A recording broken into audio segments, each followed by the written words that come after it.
Halo, aku Aisyah Syafal Kamila dari Tadris Matematika, berasal dari Institut Agama Islam Negeri Tulung Agung.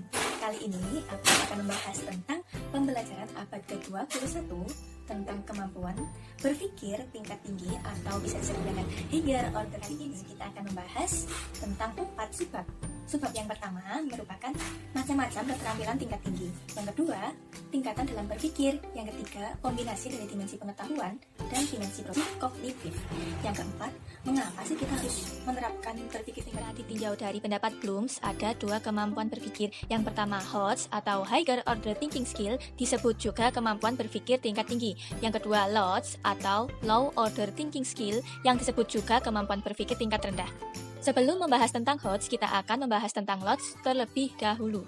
Kemampuan ini diawali dengan mengingat, memahami, dan mengaplikasikan HOTS.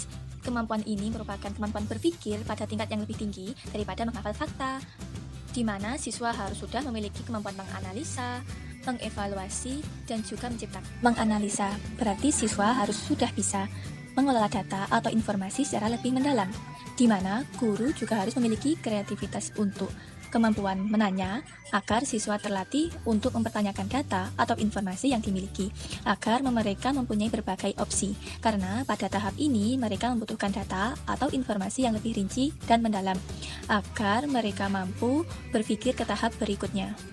Untuk tahap selanjutnya yaitu mengevaluasi, di mana dengan ini siswa sudah mendapat atau mempunyai informasi yang runtut dari tahap sebelumnya dan sudah dipastikan bahwa siswa mampu menghasilkan analisa berupa informasi atau data konkret. Untuk tahapan yang selanjutnya yaitu menciptakan, di mana siswa dalam tahap ini sudah bisa menghasilkan data baru atau informasi baru sehingga siswa sudah memiliki cukup bekal dan terbiasa berpikir. Kita dapat melihat tingkatan dalam proses berpikir. Dari dasar yaitu C1 mengingat, C2 memahami, C3 menerapkan, C4 menganalisa, C5 mengevaluasi, dan C6 menciptakan. Kita lihat C1 sampai dengan C3 merupakan berpikir tingkat rendah, C4 sampai C6 merupakan berpikir dalam taksonomi tadi direvisi sehingga memiliki rangkaian proses-proses yang menunjukkan kompleksitas kognitif dengan menambahkan dimensi pengetahuan. Dimensi pengetahuan meliputi pengetahuan faktual, pengetahuan konseptual, pengetahuan prosedural, dan juga pengetahuan faktual. Pengetahuan faktual berisi elemen-elemen dasar yang harus diketahui peserta didik, di mana elemen-elemen itu biasanya merupakan simbol-simbol yang berkaitan dengan beberapa referensi konkret atau benang-benang simbol yang menyampaikan informasi penting. Selanjutnya, pengetahuan konseptual. Pengetahuan konseptual ini meliputi skema-skema, model-model mental, atau teori-teori eksplisit dan implisit dalam model-model psikologi kognitif. Selanjutnya, yaitu pengetahuan prosedural, di mana pengetahuan tentang bagaimana melakukan sesuatu. Pengetahuan metakognitif. Dalam hal ini, siswa ditekankan untuk lebih sadar dan bertanggung jawab untuk pengetahuan dan pemikiran mereka sendiri.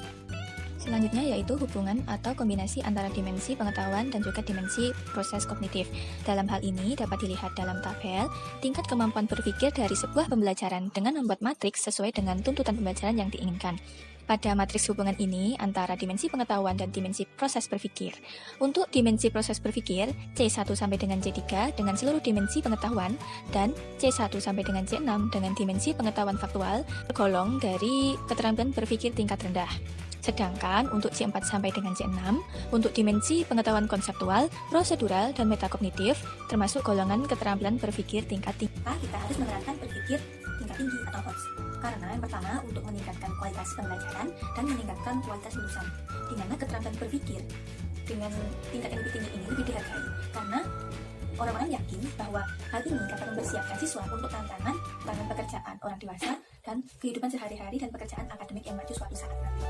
Yang kedua, pemikiran tingkat tinggi juga dapat membantu meningkatkan skor pengujian standar. Yang terakhir, meningkatkan sekian video dari saya, semoga dapat bermanfaat dan membantu pemahaman atau pengetahuan tentang HOTS atau berpikir tingkat tinggi. Sekian dari saya, wassalamualaikum warahmatullahi wabarakatuh.